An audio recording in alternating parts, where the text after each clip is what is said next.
this will break your heart. I'm never gonna hold you back.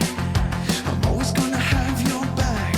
So try to remember that. I hope you're happy. Good evening, beautiful people. Happy Friday night. Or whatever night you're listening to this on. I have to remember that. I'm sorry, but since they're called Coping with Cooped, I think everybody can appreciate that they won't be live. I try to make the content and the discussion relevant forever, but except with the exception of the COVID and, you know, the riots and that kind of live time stuff, but the topics are forever topics. And tonight we are on the letter E, and this was another like hard choice day. I really liked so many of these. I'm going to start off with the one that I think is the hardest for me, and that is empathy.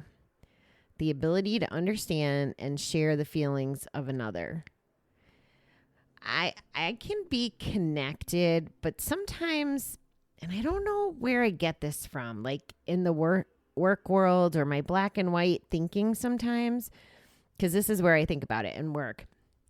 So say somebody is having, as a supervisor, and I'm not talking about my current role, but there was a time when I led over 30 people, and I didn't have children, so I wasn't really good with the whole, my kid is sick, I need to miss work. I was like business minded. Of course, I was still gambling, and I was a complete jerk back then, especially compared to now. So I didn't do very well relating and doing a good job with empathy.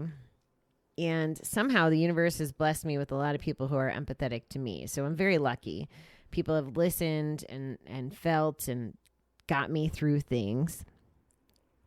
This is saying that there are 3 kinds of empathy: emotional, cognitive, and compassionate.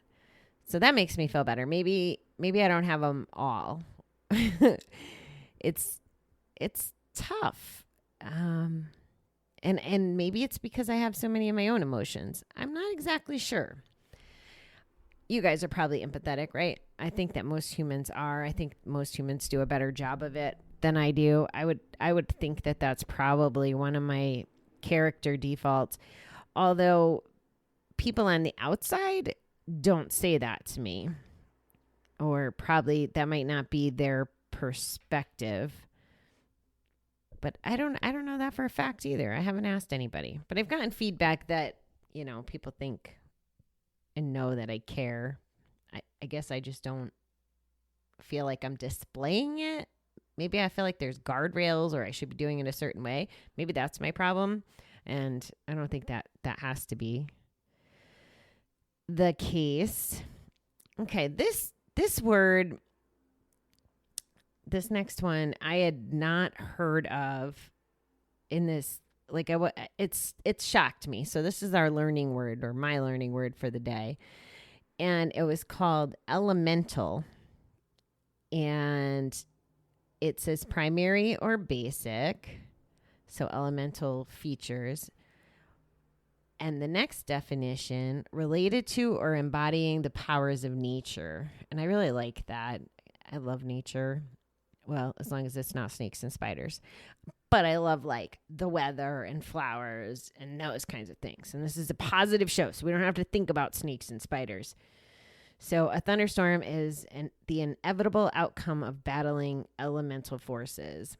So I think I'm more acclimated to the word of, you know, out in the elements. One of the girls in our group, though, had put this out there, and her version of it, which is why I picked this, elementals, which are our living thoughts, which are powerful and through which we can create our own realities. So that's what attracted me to this word, because it's the difference in the way I view things. It's the difference between being successful and not, almost. You know, if we're if our thoughts are powerful enough that we can create our own realities, that reality could be one without a bet, without a drink, without a smoke. Oh, by the way, I think we're at like 3 weeks, or I think Sunday will be 3 weeks, but without a cigar, even cheating. But it's longer than that for not having a cigarette, a real cigarette, which is crazy. All right. Sorry. Enough about me. Anyway, the powerful to create our own realities. That is what I believe in. So that, of course, had to be a word that I picked today. So thank you to one of my cohorts for listing that one. And there was a lot of good ones. I would have thought that E would have been harder to do, especially to find E words that were relative to recovery or life or being positive and moving forward. But I think that everybody did a really good job of that today. I'm going to fill it with the last one. Set the tone for the weekend. Are you ready? I just totally lifted my arm up like I'm cheerleading. This is crazy. So I have an idea too. I'll have to tell you guys, I think once I clean this room up a little bit and make it more presentable, I think I'm actually going to start video podcasting, which will actually mean I have to like be presentable for you too, like with my hair done, and I'm not all that vain, so it won't be that fancy. But next time I go raising my arm like I just did to talk about this word, you'll be feeling it with me. So this word is exuberant, filled with or characterized by a lively energy and excitement.